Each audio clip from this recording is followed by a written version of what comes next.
नमस्कार दोस्तों, आज का अपना टॉपिक एथिक्स का ही अगला है, नैतिक आचार संहिता। तो नैतिक आचार संहिता या कोड ऑफ कंडक्ट जो कि सिविल सर्वेंट्स के लिए बनाए गए नियम हैं। तो ये नियमों का संकलन है। केंद्रीय सिविल सेवा नियमावली 1964 को लाया गया, उसके तहत इनका गठन किया गया या इन्हें बनाया गया। श्री के संथानम की अध्यक्षता में गठित भ्रष्टाचार निरोधी समिति की सिफारिश पर इन्हें बनाया गया था। श्री के संथानम की अध्यक्षता में। ठीक है दोस्तों, अब हम बात करते हैं इनमें कौन कौन से नियम हैं। तो देखिए, इसके नियम हैं निष्ठावान और कर्तव्यपरायण, मतलब कि जो सिविल सर्वेंट है वो निष्ठावान हो और उसमें कर्तव्यपरायण का गुण हो। विवाह की आयु, पर्यावरण संरक्षण, वन्य जीव, सांस्कृतिक विरासत के संरक्षण संबंधी नीति का पालन करे। मतलब वो जो भी कार्य करे उसके तहत विवाह की आयु, मतलब उसका जो वो लोगों के लिए एक आइडियल है। ठीक है दोस्तों, तो उसका जो विवाह है वो सही उम्र में होना चाहिए। तो विवाह की आयु, पर्यावरण संरक्षण, ये नहीं हो कि हमें अपना एक आइडियल रूप प्रदर्शित किया है कि पर्यावरण का संरक्षण करना चाहिए और हम ही उसके लिए हार्मफुल एक्शन क्रिएट कर रहे हैं। ठीक है दोस्तों, तो पर्यावरण संरक्षण की जो नीति है उसका भी वो पालन करे, वन्य जीव संरक्षण का भी पालन करे, सांस्कृतिक विरासत के संरक्षण संबंधी नीति का पालन करे। मतलब जो जो नीतियां हैं वो खुद उन नीतियों का पालन करे। दहेज ना लेना ना देना, मतलब ना ही तो खुद दहेज ले और ना ही किसी और को लेने दे। शासन की नीति के विरुद्ध राय प्रकट नहीं करेगा। कोई भी जो सिविल सर्वेंट है वो शासन की नीति के विरुद्ध कभी भी अपनी राय प्रकट नहीं करेगा। पद का दुरुपयोग नहीं करेगा, मतलब जैसे कि अपने सगे संबंध, नेपोटिज्म जिसे कहते हैं, जो अपने सगे संबंधी उनके कार्य करवा देना, उन्हें नौकरियों पे लगा देना। तो कुल मिलाकर ये है कि जो भी समाज में आदर्श प्रस्तुत किए गए हैं, तो एक सिविल सर्वेंट होने के नाते आपको लोगों के समक्ष वो आदर्श खुद में प्रस्तुत करने पड़ेंगे। चाहे वो दहेज से संबंधित हो, चाहे वो विवाह की आयु से संबंधित हो, चाहे वो पर्यावरण संरक्षण या किसी भी प्रकार के जो आदर्श हैं वो एक सिविल सर्वेंट में होने जरूरी है। आगे हम देखते हैं कि कोड ऑफ कंडक्ट का पालन करने में क्या चुनौतियां आती हैं। तो देखिए दोस्तों, राजनीतिक हस्तक्षेप रहता ही है।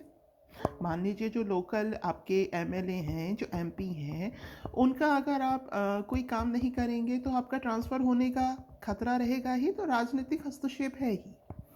दूसरा है ईमानदार अफसर का तबादला। अगर आप ईमानदार हैं तो आप स्टेबिलिटी से एक जगह काम कर ही नहीं पाएंगे। अगर किसी का, पॉलिटिशियन का काम रुकता रहा तो वो आपका तबादला कराते रहेंगे। उदासीनता, ये भी एक चुनौती है। स्वहित, नॉर्मल जो सिविल सर्वेंट्स हैं वो अपना हित देखते हैं। कार्यकुशलता का अभाव, आजकल इस सर्विसेज में कार्यकुशलता का अभाव पाया जाता है। भ्रष्टाचार में लिप्तता, समन्वय में कमी, अधिकतर जो है अपना आर्थिक हित पूरा करने में लगे रहते हैं तो उससे भ्रष्टाचार फैलता है, समन्वय नहीं कर पाते हैं वो। सुधार, तो द्वितीय प्रशासनिक सुधार आयोग की सिफारिशों को लागू कराना। तो जो द्वितीय प्रशासनिक सुधार आयोग है दोस्तों, वो इसी से ही संबंधित था। तो जो इसकी नीतियां हैं उसको लागू कराया जाए। उसके अलावा कर्तव्यपरायणता, ईमानदारी, सत्यनिष्ठा, पारदर्शिता जैसे गुणों का विकास किया जाए सिविल सर्वेंट के अंदर।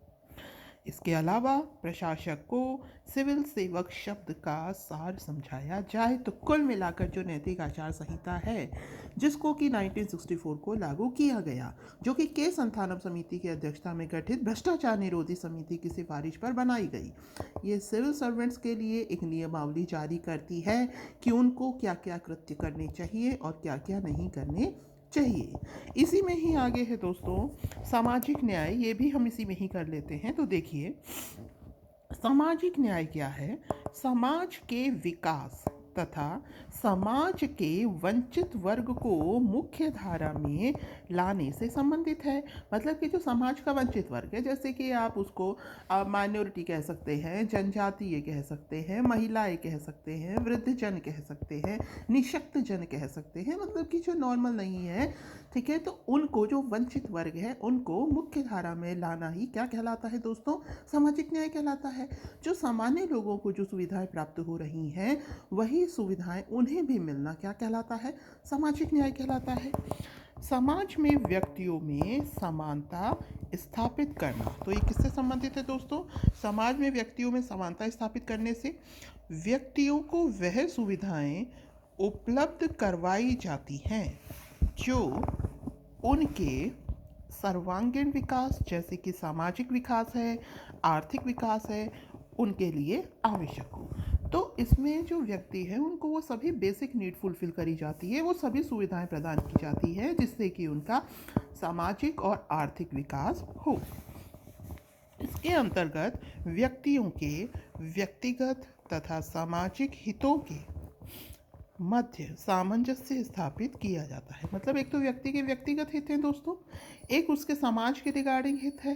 तो व्यक्तियों के व्यक्तिगत और सामाजिक हित जो हैं, मतलब व्यक्ति अपने व्यक्तिगत हित पूरे करना चाहेगा और समाज का अगर हमें विकास करना है तो वो सामाजिक हित है।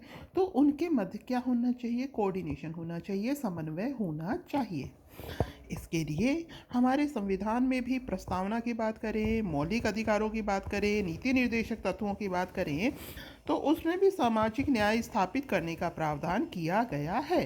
तो ये था दोस्तों सामाजिक न्याय, जिसमें कि जो वंचित वर्ग है उनको समाज में मुख्य धारा से लाना, उनका भी सर्वांगीण विकास करना, ये सब किसके अंतर्गत आता है? सामाजिक न्याय के अंतर्गत आता है।